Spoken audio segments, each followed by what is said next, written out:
After being lost for almost 30 years, I have found a lemon list. And here is how I did it. Hello, hello, my lovelies. Mansa-chan here. And before I can do all of that though, I have to explain what it all is and why it's a big deal. For me anyway. So, it all started when I was working on my first video about weird fanfiction terms. When talking about the lemon term, I said this. The origin of the term lemon is hard to pinpoint, but most people trace it back to the classic hentai anime series, Cream Lemon. An early mailing list for publishing adult anime fanfic called itself the Lemon List in its honor, so that's where the term comes from. Yep, lemon has been a thing since mailing lists. Some of you don't even know what mailing lists are anymore. Gosh, I feel old. And my source for this was TV tropes.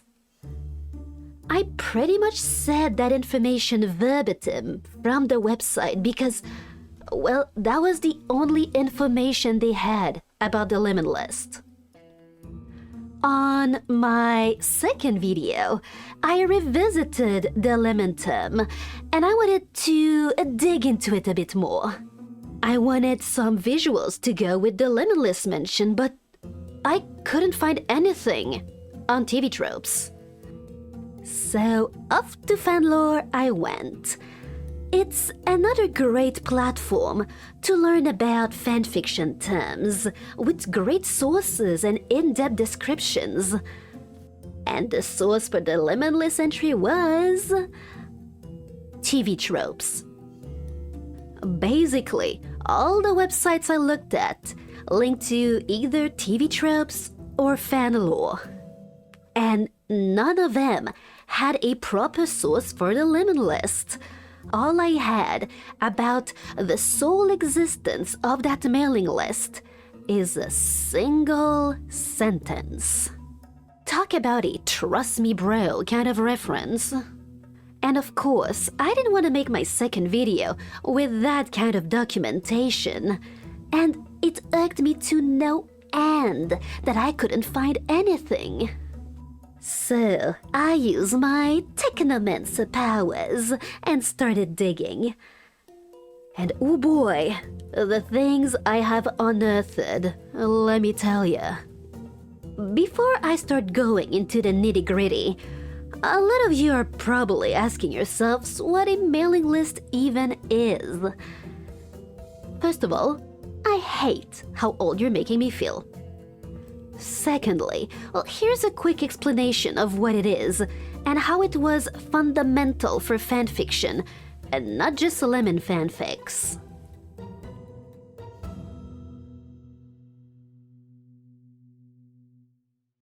Back in the early and mid-90s, you know, the Usenet days, search engines were not really what they were today. If you wanted to share something to the world and contact like-minded people, the easiest way was mailing lists. Basically, they were a group where, once you were added to that list, you would receive all the emails from the people of that group, and you were able to reply to them. The earliest mailing lists were mainly restricted to university or private servers. As a result, list-based fandoms tended to be very centralized and private. You could also own your own server and install mailing list software on it, but that wasn't an available option to anyone in the early and mid-90s. The other way to run something that functioned like a mailing list was to make a reflector list, where you were the central point that people sent their messages to, and once a day you'd redirect all the incoming mail out to everyone in the distribution list. Reflector lists were slower than a true mailing list, but it was easier to reach a wider audience. That was the first step in the widening of the fandom, as it was an easier way to find fandoms and spread fanfictions. You have to understand, before, those fanfics would be spread by fanzines, physical copies. The famous FFML, one of the biggest mailing lists for fanfiction, had over 30 messages per day, sent to over 100 users at a time. That doesn't seem impressive nowadays, but 30 years ago that was huge, okay? By mid-1997, OneList had arrived, a platform allowing anyone to easily make a mailing list for any topic. And boy, it was a hit. By the end of 1999, there were almost 2,000 fanfiction lists on OneList. Then in 2000, Yahoo bought OneList, now called eGroups, and turned it into Yahoo Groups, to the dismay of many. That was a lot of changes in a short period. Simple, web-based mailing lists meant that anyone could run their own list, and that changed the face of mailing list-based fandoms. There also was the start of newsgroup as well, but we'll get into that later. Fandoms starting at that time wouldn't be centralized, so the fandom experience was more splintered. I think that was the reason why mailing lists kind of died. People would subscribe to mailing lists to be part of a big community, not one of many small others. And by that time anyway, web-based blogs were way more convenient, so it made mail kind of irrelevant. Okay, now you know what I'm looking for. The question is, how do you look for something like that?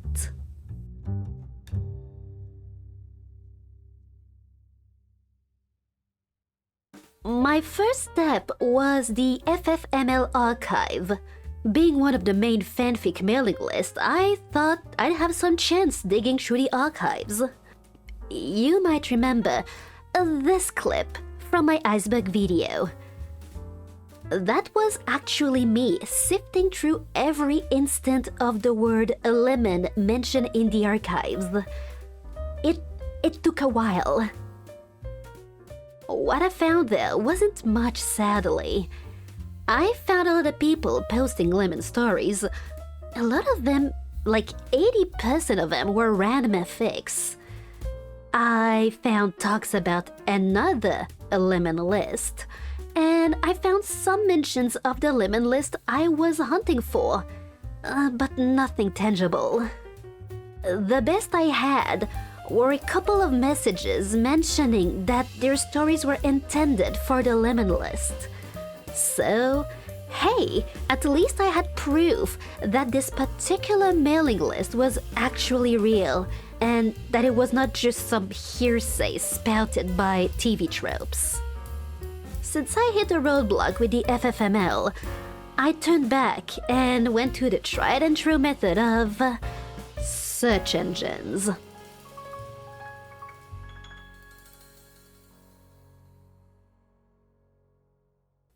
Now, I know I was looking for something pretty old, probably unlisted too, so I had to cast a wide net.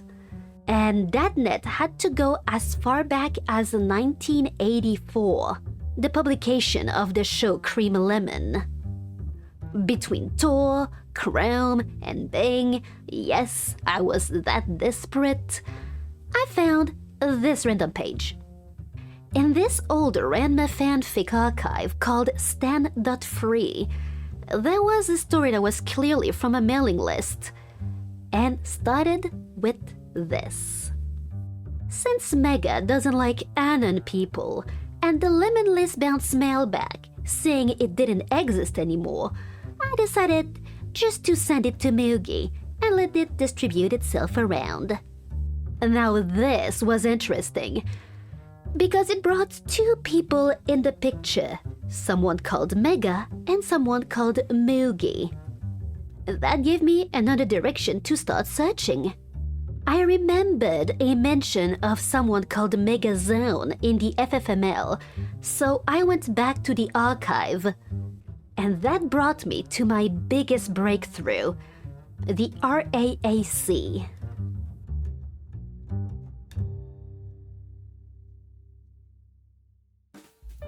Upon entering this Usenet newsgroup, I saw that the last messages here were automated admin posts. A part of those messages read, "The newsgroup Rec Arts Anime Creative, RAAC, was created in May 1993 as Rec Arts Anime Stories, RAAS. In March 1996, it was renamed to its current name to better reflect the content of the group, i.e., not just stories." No introduction would be complete without a big tip of the hat to Megazone, who put in much work from the early 1990s on in developing both the fanfic archive and newsgroup. Zoner retired in the summer of '96, and while he's not gone from anime or the net, we'll miss his energy on RAAC. Okay, so now we know what RAAC is, and we know that this Megazone was the creator of this newsgroup. I also found this message from 1994 from a person looking for the lemon list as well. I feel you, Jonathan. I understand your pain. Digging more into the archives of that newsgroup, I found another interesting automated message. Part of it read, "Lemon List Collection, a collection of sexual and erotic fanfictions from the Lemon List. I am told this list is no longer in operation. Mostly short stories from 5 to 10,000 characters, of which about 50% feature ranma characters. Quality of these stories is extremely variable. Available at ftp.net com/pub/mu/mugi lemonlist.zip." We got a lead! Well, not really. See, Mugi was the second person mentioned in that message in the Ranma archive. We now know that Mugi has the lemon list. The problem is, it's on a FTP. So the first thing I did was to check netcom.com and, yeah, they haven't offered FTP services since 2003. So that archive was dead. I decided to go down the Mugi route and dig through the thousands of messages in the RAAC archives. Maybe he posted the list somewhere else. I found a lot about that Mugi person. I ended up finding a message where he talks about the actual creation of the lemon list. And with some more digging, I matched his post to his real name account. So if you see censored names or emails, it's actually Mugi. I just don't want to dox the poor dude for having a 30-year-old smart archive, okay? My technomancer powers were so strong that I actually found his LinkedIn profile, and I tried to message him for an interview, but as of date, he hasn't responded. Again, I totally respect that and understand someone not wanting to talk about some weeb stuff from the 90s. But with that ton of information found, one thing was still missing. A link to the lemon list that was not on the Netcom archive. Time to read some more RAAC posts, I guess. I found one lead that I'll get to in a minute. But I also found something very interesting about the lemon term. Look at this. In one of the very first messages of that newsgroup, a bunch of people, including Mugi, the one that created the lemon list, went to an anime convention and watched, you guessed it, Cream Lemon. And this was in 1993, earlier than any mention of the term lemon I could find online. So, with all that information, the fact that those people were in a very influential news group and that they were also very early in the game, I am led to think that this little group of horny weebs were the creator, or at least the cause, of the term lemon being used as it is today. Anyway, back to the lemon list research. If Mugi was a dead end, I had to go back to Megazone. If you look at his email signature, you can see a web page. Using the Wayback Machine, I managed to get to it. There wasn't much, but it got me thinking of other email signatures I could have missed. That got me to the other lemon archive I talked about, called the Sakura Lemon Archive. And boy, is this the pure essence of Internet 1.0. I mean, look at this beauty. From there, I navigated from website to website using the web rings. The early web was much less search-based and more links-based. With search engines being only moderately useful, you depended on people linking out to other things. So fan websites often created rings, which were links to other related fan websites. The rings brought me to a Ranma fan archive, to Vampy's fanfic links, to Lemon Anime, to Anipike. There also was some links to world.com that looked promising, but yeah, they were dead. And the Wayback Machine couldn't help me. Anyways, I backtracked and got to the Ranma Superhighway. And from there, I found a mention to TAAS. That looked promising, but when I went there, it got me to a school website. After some fighting with the Wayback Machine, I finally got it working and...